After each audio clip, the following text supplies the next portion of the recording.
خبر شامل کرتے ہیں ٹوبہ ٹیکسنگ سے۔ ہمارے district bureau chief Mudassar Shahbaz Baseer سے ہم تھانہ روپ کے ایس ایچ او کی غنڈہ گردی کی پرزور مذمت کرتے ہیں اور سینئر صحافی ایم بی قمر کے ساتھ شانہ بشانہ کھڑے ہیں۔ صدر سٹی پریس کلب کمالیہ ملک منظور حسین فریدی بصیر۔ سٹی پریس کلب کمالیہ کا ایک ہنگامی اجلاس زیر صدارت صدر سٹی پریس کلب کمالیہ اور تحصیل صدر Pakistan federation of media and journalist Malik Manzoor Hussain Faridi بصیر منعقد ہوا، جس میں وکلاء حضرات، سیاسی و سماجی شخصیات کے علاوہ ہر مکتبہ فکر کے لوگوں نے کثیر تعداد میں شرکت کی۔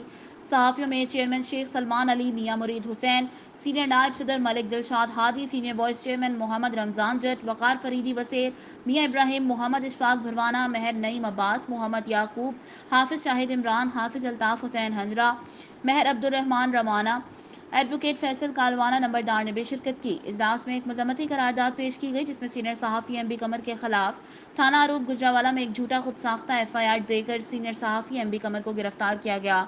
اجلاس میں شریک تمام افراد نے قرارداد کی متفقہ طور پر منظوری دی اور آر پی او گجرانوالہ سے اس واقعے کی فوری طور پر غیر جانبدار انکوائری کر کے ذمہ دار ایس ایچ او تھانہ اروپ کے خلاف سخت کارروائی عمل میں لائی، تاکہ کسی کو بھی اپنے اختیارات سے تجاوز کرنے کی جرأت نہ ہو۔